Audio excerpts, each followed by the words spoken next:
There we go.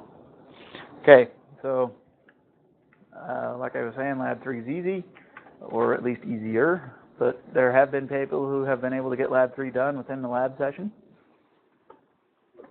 But those people graduated and made a whole lot of money as very good computer programmers. So unless you envision yourself as that, I'd recommend doing a whole lot of prep beforehand.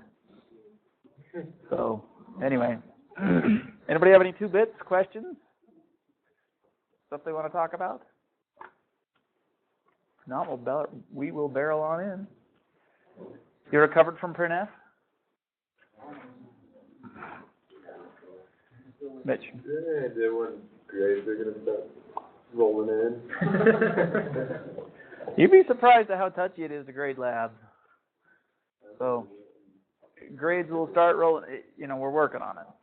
So, not like pounding you over them periods. Right. I'm hoping that we'll be able to have stuff in this week for at least Lab 0 and Lab 1. But anyway, we've got, labs are just a pain to grade. I can't complain too much about it because they're nowhere near as a pain to do, but they are a pain to grade.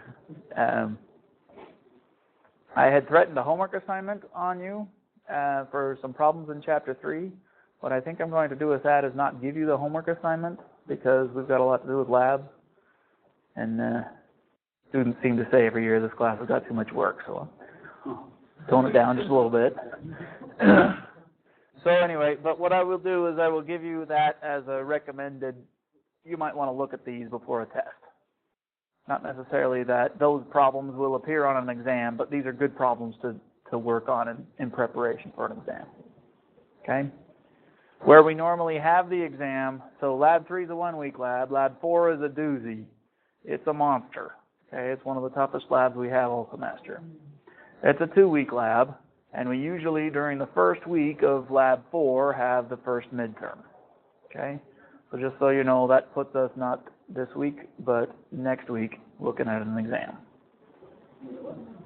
At a midterm. Okay? So I will look at schedules and fix a date and let you know by next time when we're going to have a test. Okay? Why all the grim faces? I mean, I didn't just kill your mother or something. An exam is a wonderful opportunity to demonstrate how much you have learned. Okay. Will the exam be based mostly on the reading or the lab? So, what do you spend your time doing, reading or lab? Lab. That's what the exam will be based on. You will be writing code in the lab, on the exam. They will be problems you have never seen before. They will be tricky. You will have to think. You will have to problem solve. If you've done the labs and you understood them thoroughly, then you're going to survive. It's okay.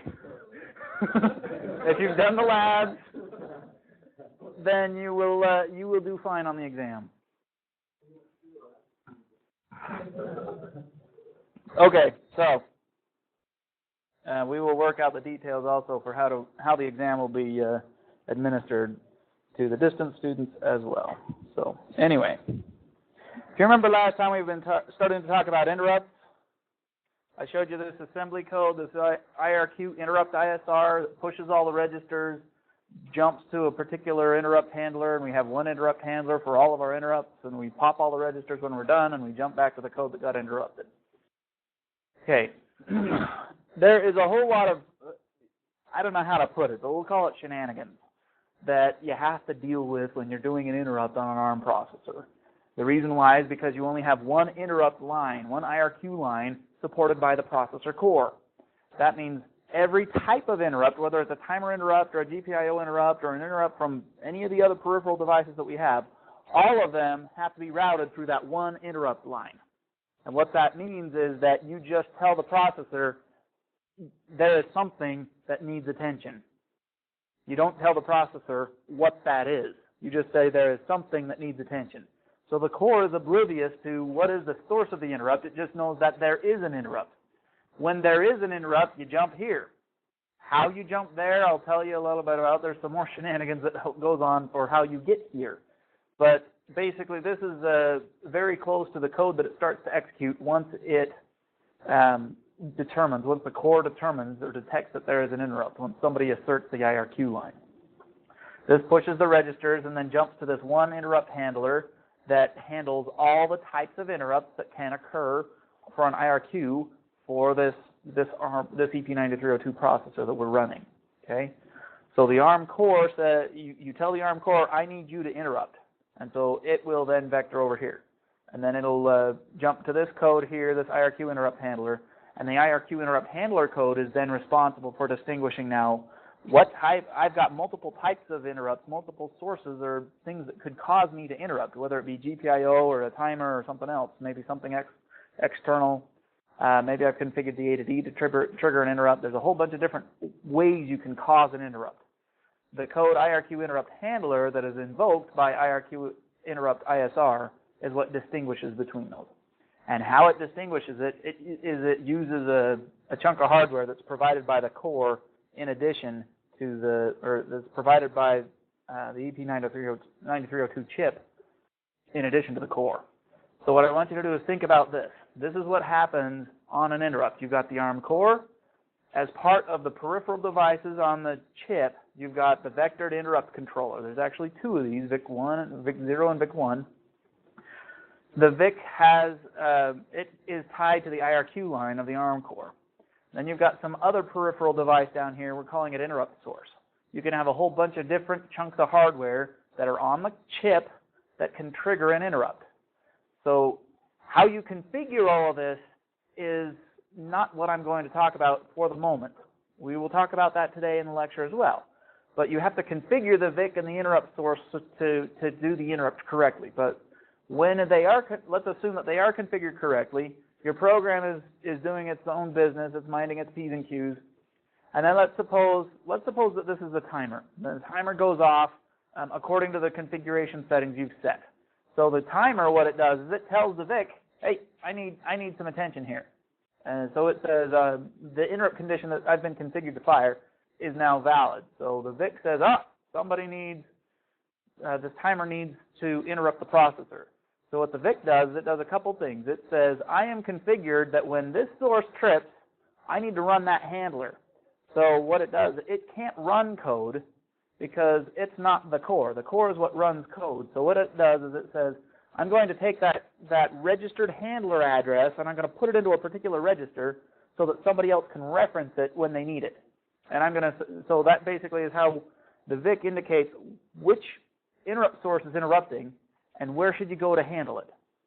So there's just this lookup table. He looks up, that source. Okay, this handler address, let me plunk it there in one location that when you get around to servicing the interrupt, you can look that up. Then it asserts the IRQ line. The IRQ line goes to the ARM core, and then the ARM core goes up and runs that assembly code. Okay?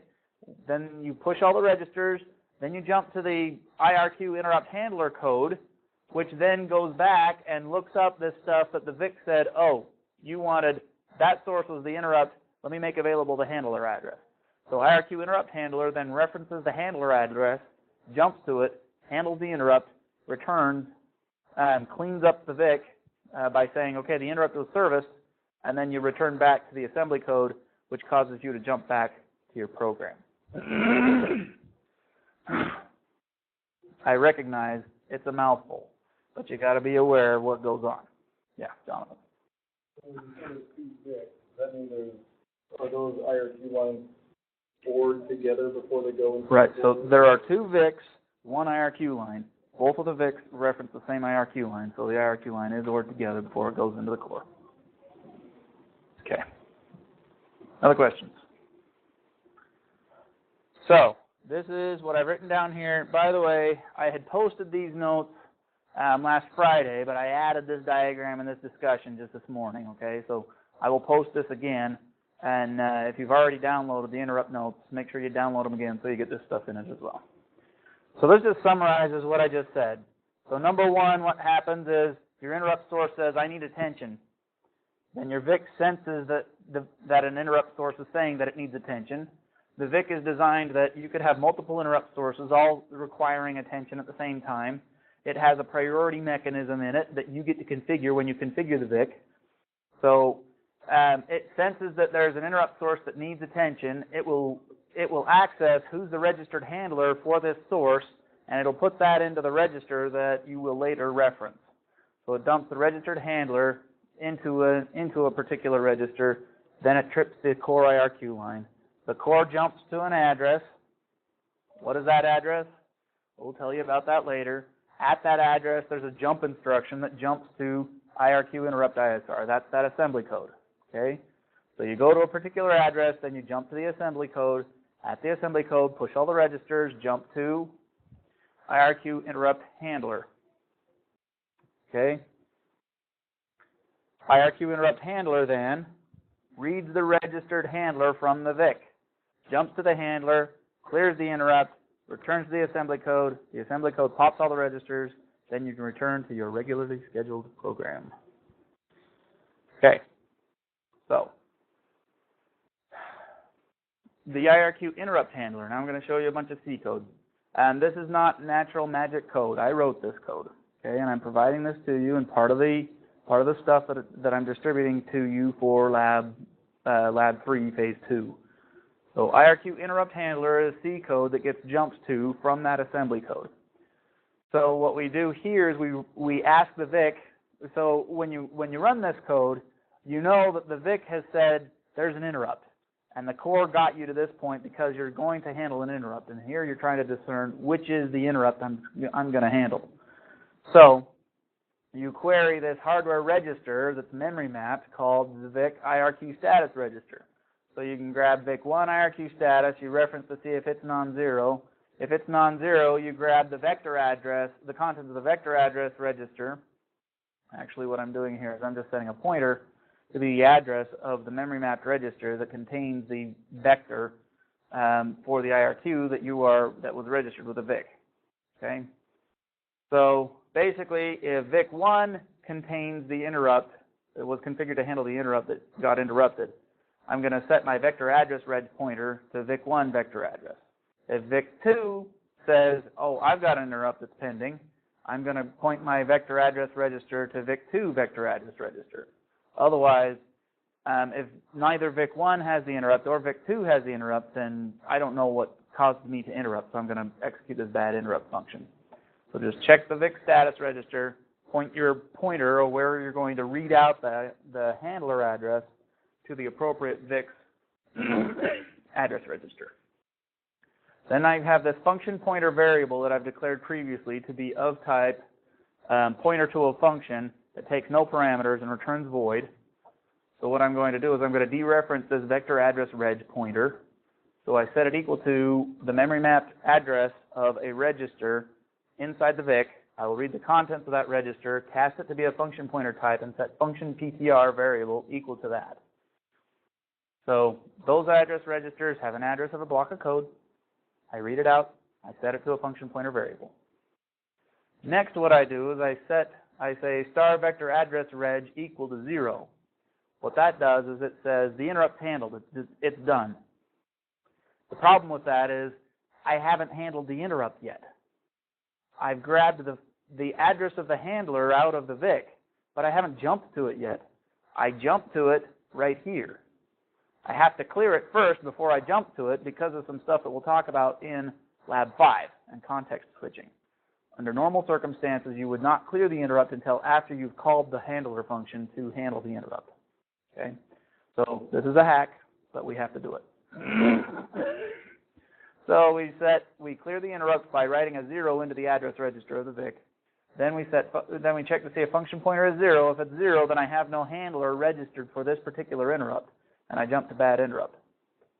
If everything's good to go, then I just jump to the handler by invoking the function pointer. So this just invokes the function pointer using this function pointer syntax. So that's a call to the function that the function pointer points to. Mitch. So when you're setting vector adder reg to either the one in the VIC1 or VIC2, the hardware, the VIC1, VIC2 has already got an address ready at that location. Okay, so the VIC, when it detects that there's an interrupt source that has an interrupt that wants to be serviced, it's got a lookup table of this source, this address, this source, this address, this source, this address, this source, this address. Whole bunch of sources, whole bunch of addresses. Where did that table get populated?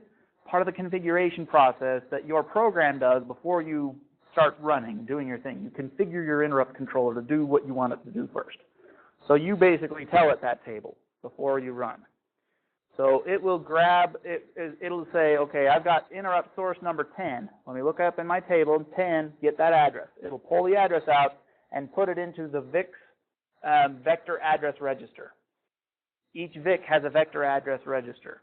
Okay, so we have the address, and again, these registers, you think about them as EAX or EBX in x86, or you think about them as R1 or R2 in ARM, but they're a little bit different. They are registers, they're in hardware, but they have a memory location. They are memory mapped.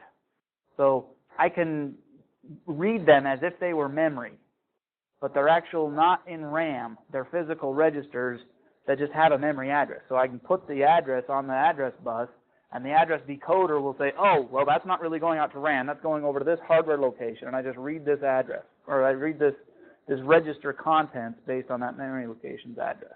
Okay? So these two guys are addresses in quote-unquote memory, but they're not in RAM.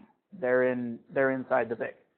So I've just got to figure out which is the right address to read from, VIC1 or VIC2. So I query the status register. By the time that I'm doing this, the VIC has already looked up in the table, grabbed the handler address, and put it in its own vector address register. Okay? So during all this, has interrupts been masked or something like that, or they're being queued up in the VIC? Okay, so the VIC will so the question is, during all this, can you interrupt this process? So by default, the ARM processor doesn't let you interrupt an interrupt. You have to enable interrupts once you're inside an interrupt handler. So as soon as you start this process, part of the hardware, when you trip the core, it says disable interrupts, but it will queue them. And so the VIC will always be paying attention to whether or not a source says, I need attention. And it just won't react to it until interrupts are enabled again. Okay? Okay, so how do we know that a function is stored at the address? Did you set it to a function pointer, right? We're thinking that's going to be a function, right? Because that's what calls the interrupt. So the vector, I don't know how I want to word this, but the vector register is pointing to a place in the address or in memory to a function that calls the interrupt. Does that make sense? Okay, so there's one more level of indirection in what you just said. Now, what I'm going to do is I'm going to repeat what you said so the distance guys can understand it. Okay, so the question first off is, it looks an awful lot like I'm assuming the content of the vector address register is an address of a function. And the guts of the question are really, how do we know that's the case? Well, like I said, the VIC is a lookup table. It says interrupt source, and against that is an address. Well, it's really just bits. The VIC doesn't care what you put in there, but you, as part of the configuration process, before you even start this process of getting interrupted, you decide what are your interrupt sources and what are their corresponding vector addresses. So the addresses conform or correspond to code that you, Mr. Programmer, write. And so you tell the VIC beforehand, this is the address of a block of code that I want you to run when this interrupt source executes. And I'll show you the configuration process of all this. But the VIC doesn't care if it's a valid address or not. It'll just say, oh, you want me to tell you 6 when you get interrupt 10? Fine, I'll tell you 6. It just depends on what you've registered against the particular interrupt source's index. Okay? All right. So all that this really is doing is it's looking up in the VIC what's the address of the routine I should run in response to the interrupt that has tripped the core. Okay? So I look up that address based on prior configurations. Okay. So now the question becomes, this is all great and good, so I have the chain all set up to where when I get an interrupt, I save the state, so I'm not going to mess anything up, and then as soon as I'm done saving the state, I jump to some code that will distinguish which is the right interrupt vector to execute. I'll look up the interrupt vector, I'll jump to it, I'll clear it, and I can go back and do what I'm doing as soon as I'm done. The question now becomes, how do I configure the VIC to support a particular interrupt? Okay? So this is referred to as registering an interrupt with the vectored interrupt controller. Okay? Two questions we have to address. Number one, what's the source of the interrupt? Number two, what's the handler for the interrupt? The handler is the routine that you want to run when that interrupt executes.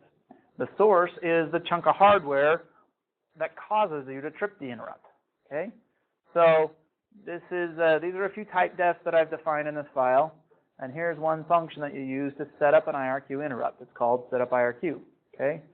So it returns of type int ret type, where int ret type is right here. It's defined as either success or failure. So it takes some parameters. The first is int source of type int source type. Int source type is listed right here in this type def. It says int tc1oi, tc2oi, GPIO enter, or GPIO enter, GPIO1 enter. Okay, so what these guys mean is that TC is, that stands for your timer, okay? OI, this is where your timer overflows. I've got multiple timers. Here I'm supporting the capability of interrupting based off of timer 1 or off of timer 2. I can also have GPIO interrupt or a GPIO 1 interrupt. These are two different sources for GPIO interrupt. GPIO, general purpose IO. These are just the pins on the DIO header that's on your board. You can hook up a line to that, maybe a function generator, and cause your processor to interrupt if you configure this properly. And the Lab 3 Phase 2 setup requires you to do that. So you'll see how you use the GPIO and the timer for interrupts. Okay, so when we're setting up an IRQ, we have to say what's the source for the interrupt that I'm configuring? Timer, GPIO, what do you want? Then I have to say, what's the address of the handler that I want to run when that interrupt fires? Okay? Then I say, which VIC do I want to register this with? VIC 0 or VIC 1? Then I tell it which vector inside that VIC do I want to occupy with this interrupt. So the vector index, each VIC has 16 slots. So you got to decide which slot do you occupy. Okay. And just the main trick with all of that is make sure you don't have two interrupts assigned to the same VIC to the same vector, because you're only going to get one or the other. And if you overwrite the one configuration with the other, then your interrupt will always be will always be based on the second configuration. Okay. So your application, before you start running your program that you want to get interrupted, you need to call setup IRQ. So let's suppose that we want to fire a timer interrupt. We have 3 timers. All of them can generate interrupts. This code that I've written only supports 2 of the 3. Okay, so we use the signal TC1OI or TC2OI. Okay, basically that is whenever a timer overflows or whenever the timer register gets full and switches back to 0, then that'll fire an interrupt, or that will say that this event occurred. And then we can configure the VIC to respond to that event as an interrupt if we want to. So in your code, you have to call this function initialize IRQ interrupts. So that just does some general initialization first, and like disables the VICs and clears them out and that type of stuff. Then you have to call setup IRQ. You have to tell it what source you want, what's the name of the handler, which VIC, and then what slot within the VIC. So what this setup IRQ function that I'm showing here on the page is doing is it's saying, I want to interrupt based on timer 1 overflowing. I want to run the routine pit when I get an interrupt. I want to assign this to VIC 1, and I want it to be slot 1 within VIC 1.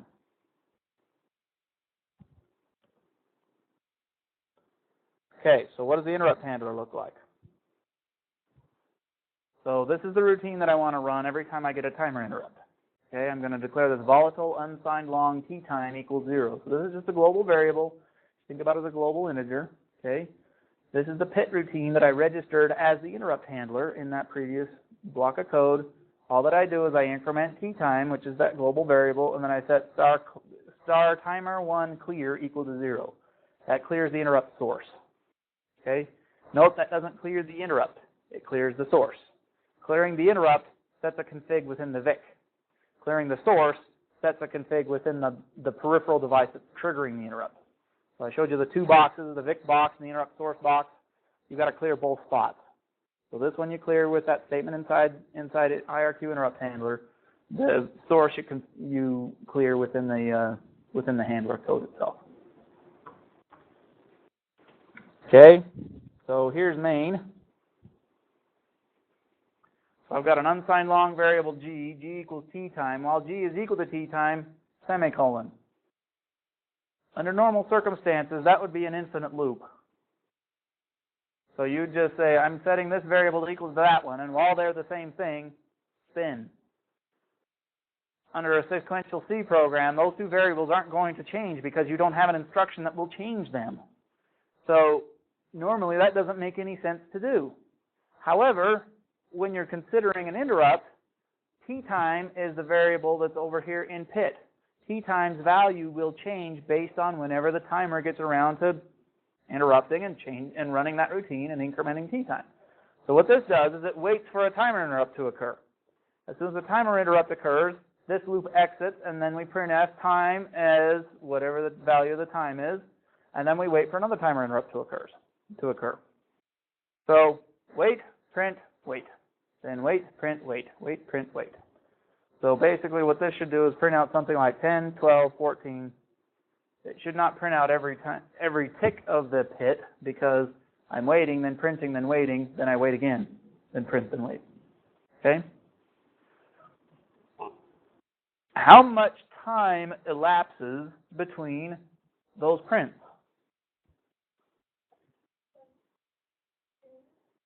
Depends on the clock for your interrupt. Okay. So does it depend on what the frequency of the oscillator of my processor is? Yes. Okay. So it does depend on that. Can I configure this in a more fine-tuned way besides counting up 200 megahertz clock ticks? Should I have the ability to say, I want to interrupt every second, or maybe I want to interrupt every 2 seconds, or maybe I want to interrupt every 50 milliseconds? Don't we need to have that ability? That's important. So if you have a timer that is always just counting, and every time it counts up to a fixed number, if it's like a 16-bit register and you get 65,000 ticks every time it counts and then it overflows, you don't have the ability to configure how often you get an interrupt. You get an interrupt every time that register fills, and that's it. Okay? So what we do have the ability to do is configure the timer, how many clock ticks it counts before it can produce the interrupt. Okay. So this is how we configure the interrupt source for the timer. So we're going to tell the timer how often it's going to count and how many counts it's going to count up to before it generates an interrupt signal. So this is timers.h, the header file. I have got a bunch of type defs over here, timer clock type. So you have the ability when you're dealing with timers to either count ticks from a 508 kilohertz clock or a 2 kilohertz clock. So we have the fast clock and the slow clock. So we're not actually counting up ticks of our 200 megahertz clock, which is the oscillator for our processor. The reason why is you usually don't need to count up things that fast, and if you really do need to count up things that fast, this ARM processor is not going to be able to do anything about it. You can't react to 200 megahertz clock ticks. That's too fast of a clock. You need a faster hardware. We have two modes for our timer, periodic and free run. Free run is where you just tell this, you treat your timer as a counter, and you always have an input clock signal that's running either at 508 kilohertz or 2 kilohertz, depending on how you configured it, and it'll just sit there and count up clock ticks, starting from 0 until your corresponding register fills up and is all 1, and then it'll overflow, and then it goes back to 0, and then it'll count up from 0 until it gets all full, and then it'll reset. That is an example of what we don't necessarily want if we want to have fine-grained control over how often our timer interrupts. But sometimes in certain applications that's necessary. A periodic timer has another register associated with it. It's a preload register. And what you're going to do is you're going to tell your timer, I want you to count for this many ticks and then overflow. So what it'll do is it'll increment the value inside your timer counter register up until it gets a value that's equal to this preload register, and then it'll overflow. It'll trip. So that way, you get to tell the timer how high it counts until it trips. So what that allows you to do is if you want to have your timer interrupt every 30 ticks of your 2 kilohertz clock, you set your preload register to 30, and that'll allow it to count up until 30, then reset, then count up till 30, and then reset. That gives you a fine-grained control of how often your timer will interrupt. Timer type, T1, T2, T3. As I told you before, we have 3 timers available for doing timer facilities. We only support 2 of them as interrupt sources, but you can use any of the 3 timers just as timers. Now, as you were profiling your printf, this is a little piece of code that I didn't make available to you because I wanted you to figure out how to fiddle around with doing this on the host. You didn't have a means of actually telling time on your target. This can be very useful for telling time on the target. So if you wanted to profile something on your target, what you can do is you can configure a timer to start counting. You don't even need the interrupts to do this. You just configure a timer to start counting by calling the initialize timer. You say which timer, what's the source, what's the mode, and that's your load ticks, that's your preloading. So then you just use read timer. So you call read timer, you figure out how many ticks have expired up till the point where you're starting your profile, then you run your printf code, then you read your timer after you're done. The number of clocks that have expired in between tells you an elapsed time. So that way you can do all of your timing on the board instead of using a stopwatch on the host. So that's the difference between T1, T2, and T3. T1 and T2 are 16-bit counters. T3 is a 32-bit counter. So you have to wait an awful long time if you're counting up a 32-bit counter for it to overlap.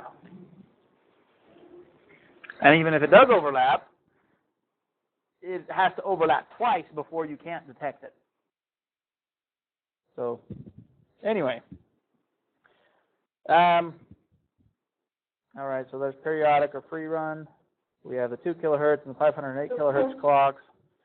To initialize a timer, you call initialize timer. Sounds pretty obvious. You tell it which timer, T1, T2, or T3, which clock, 2 kilohertz versus 508 kilohertz. You tell it periodic or free run, and you tell it load ticks. So load ticks makes sense only in the sense of periodic timing. So this is the number of ticks you want it to count up to before it resets if you're doing a periodic timer. Okay, so every time the timer overflows, it generates a signal that can be used to trip an interrupt. Okay? That signal will always be generated regardless of whether you configured the VIC to respond to it. But the setup IRQ stuff that I showed you before, it configures the VIC to respond to it. So you've got to tell the VIC react to a timer overflowing. It won't do it by default. Okay, so P.C.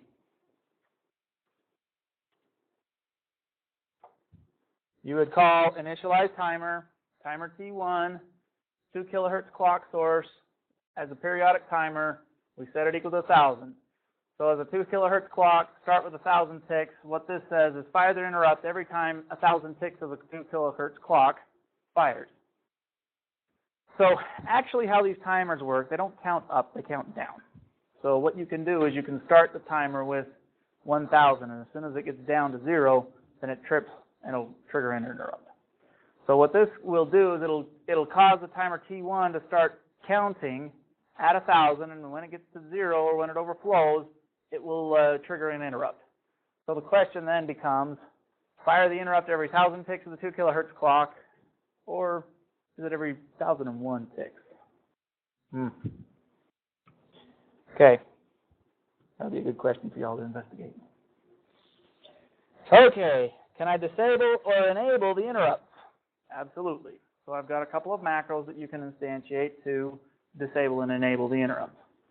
So disable IRQ and FIRQ interrupts is a macro, which I'll bet you can guess what that does. Okay. We also have enable IRQ interrupts. When you're setting up your interrupts, you want to disable them.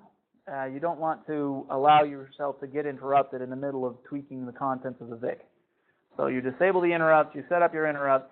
This setup interrupts is a function that contains all those codes to set up IRQ and initialize timer that I've been showing you before. So since we're not using FIQs, we don't enable them. We just call enable IRQ interrupts. Okay. All of that stuff is in Lab 3, Phase 2.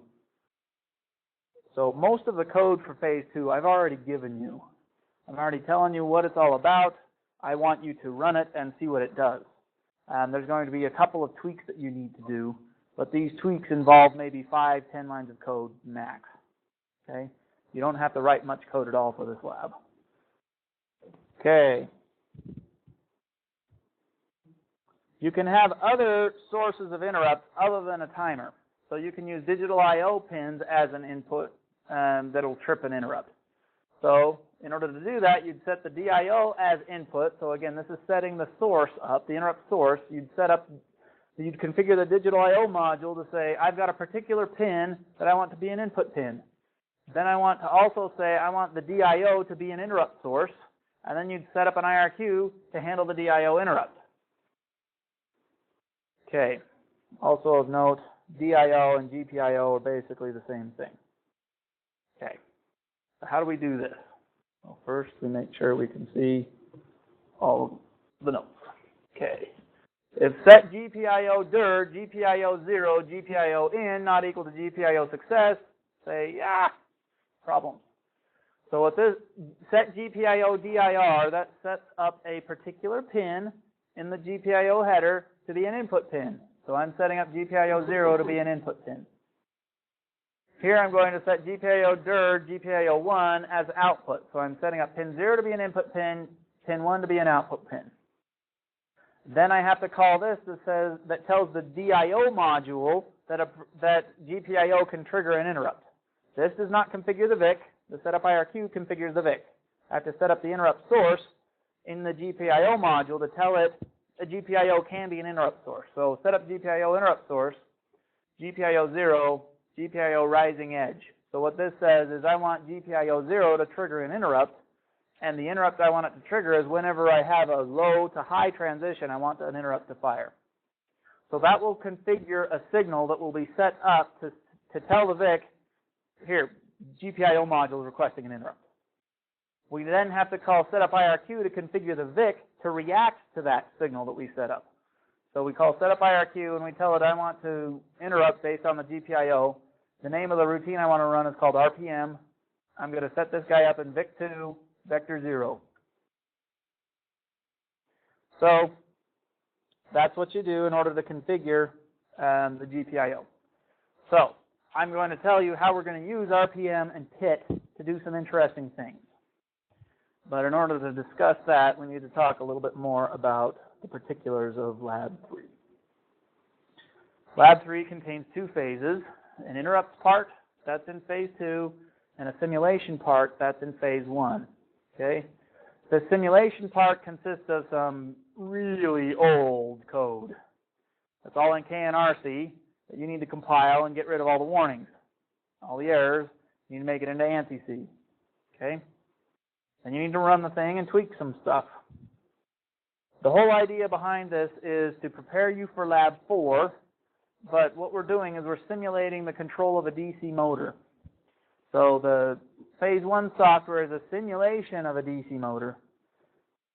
In Lab 4, we're going to emulate a DC motor using a function generator. Okay. So thinking about DC motors, which I know you guys do all the time, here's your motor right here. If we want to apply a computer to control this, what we would do is we would have this motor that has the ability to run. We would need to sense its angular velocity. Okay, so we have an angular velocity sensor over here. What that does is it sees how many rotations are going by, and it'll produce an electrical signal that corresponds to how fast the thing's spinning.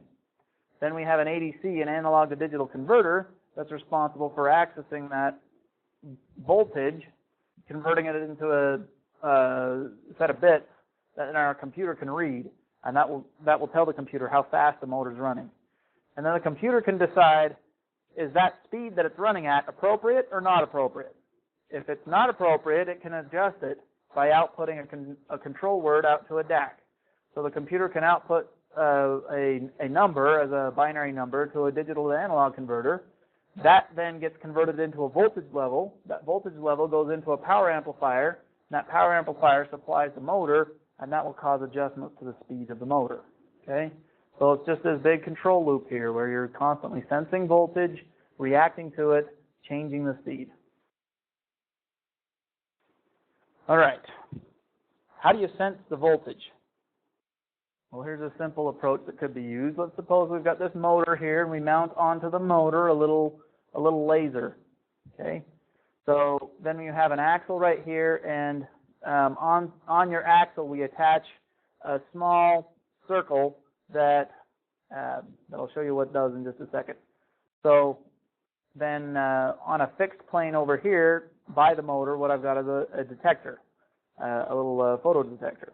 Okay, so then in an ideal world, if this little thing attached to the axle weren't there, then this laser would shoot a light beam over to the detector, and the detector would say, yep, I see the light. Okay, so now how can we use this in order to detect rotational velocity? So how we do this is we implement a little chopper wheel. So this circle right here is what that line right there looks like, but flipped 90 degrees. Okay, so what we're doing is we're just making this something that light can't shine through except from one little spot. Okay, we attach that to the axle. So as the motor spins, this little open pie piece spins around. Okay, and so every now and again, as soon as this gap, this opening, lines up with the laser will be allowed to shine through. Otherwise, it's blocked. Okay, so if we do that, as we spin the motor, what does the signal that the photo detector detects, what does that signal look like? It looks like a square wave under the assumption that we're spinning the motor at a constant velocity. So every time, so the signal is blocked, it's blocked, it's blocked, and then all of a sudden our little pie piece allows the laser to shine through, and all of a sudden we see an intense voltage on our detector. Okay? So, and that happens for just a little bit of time, and then the laser is blocked again, so our intensity detected by our detector goes down. And then as soon as this thing rotates again, one complete rotation, it allows the light to pass through, and then our intensity goes up. And then it drops again, and it goes up, and it drops again, and it goes up, and it drops again. So what you can see is we have one peak per revolution. Under the assumption that the motor is spinning at a constant velocity, the time delay between peaks is a constant number. So what we end up with is a periodic signal that looks like a square wave with a very funky duty cycle. Okay? So now all that we have to do is if we can somehow detect the rising edge of this signal under the assumption that the angular velocity is constant, what we can figure out is how much all we have to do is figure out how much time delay occurs between rising edges, and we can detect the angular velocity of that motor. Okay, so how do we detect how often these two events occur? Well, if I have the ability to tell time, and I can say, well, what time is it? What time is it? What time is it? What time is it? What time is it? As soon as this occurs, I can ask, what time is it? And then as soon as that occurs, what time is it? I can calculate the difference, and that tells me an elapsed time. Okay? And if then I assume that I'm getting one rotation per peak, what the difference tells me is how much time has elapsed during one rotation. All I have to do is divide the two, and I get an angular velocity. Okay? So what I can do is I can configure the GPIO interrupt to detect this signal. If I have a little bit of analog conditioning to make sure that the voltage range of this peak stays in the appropriate range for GPIO, and then I have a timer interrupt that will allow me to tell the time between the peaks. So GPIO tells me a peak has occurred, a peak has occurred, a peak has occurred. Timer interrupt tells me this is how much time has elapsed, and if I correlate the two, I can detect angular velocity. All right, Lab 3. This is a general preparation for Lab 4. We want to introduce you to control software and control simulation.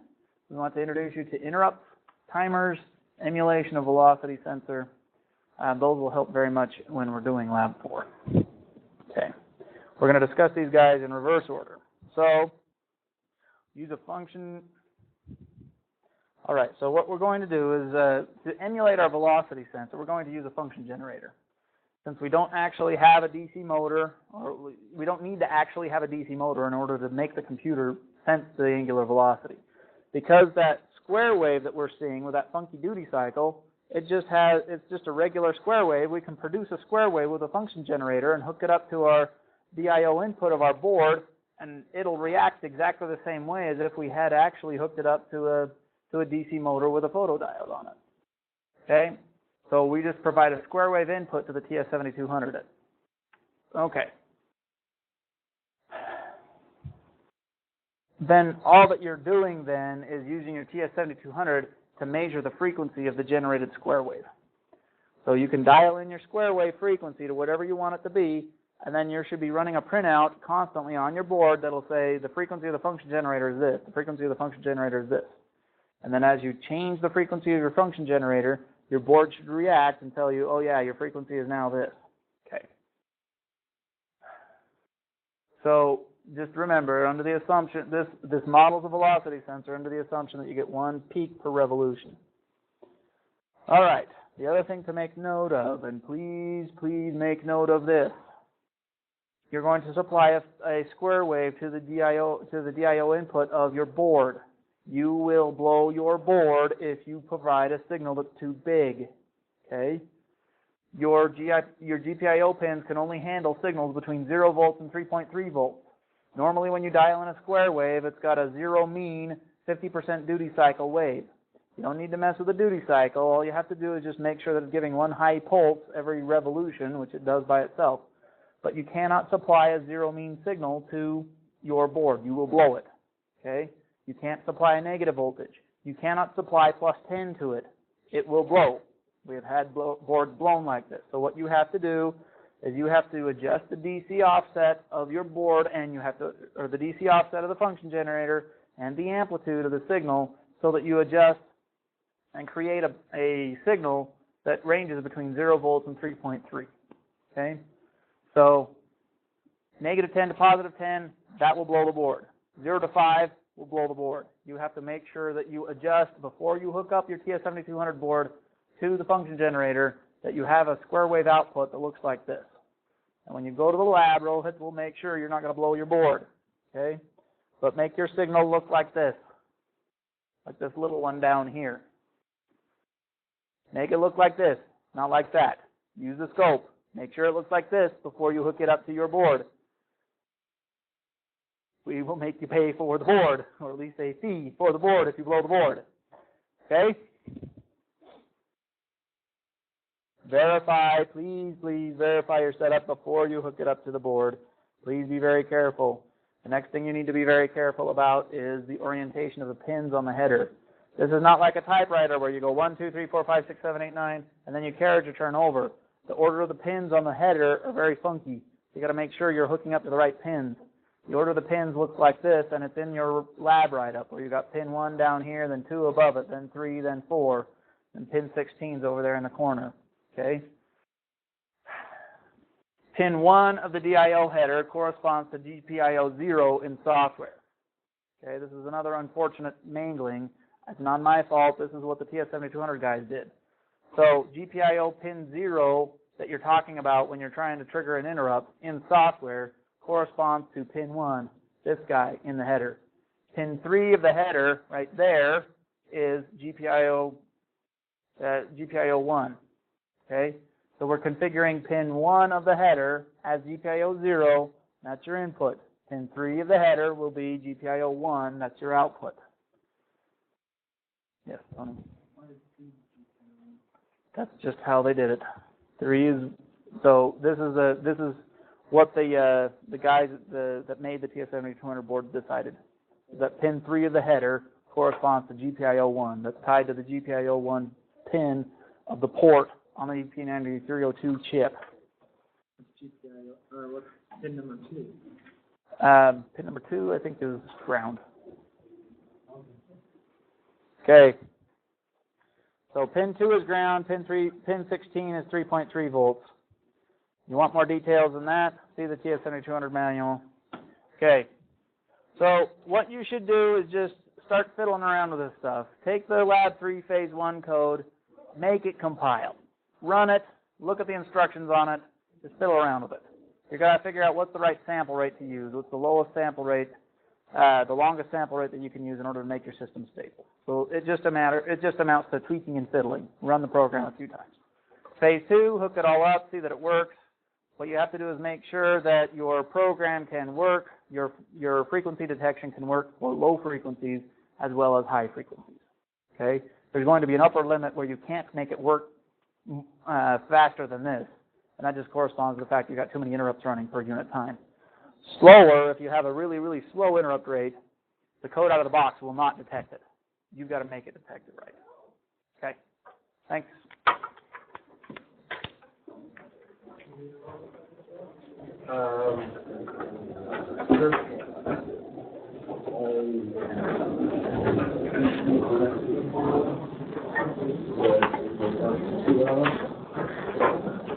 There may be a chance I will be in Virginia next week.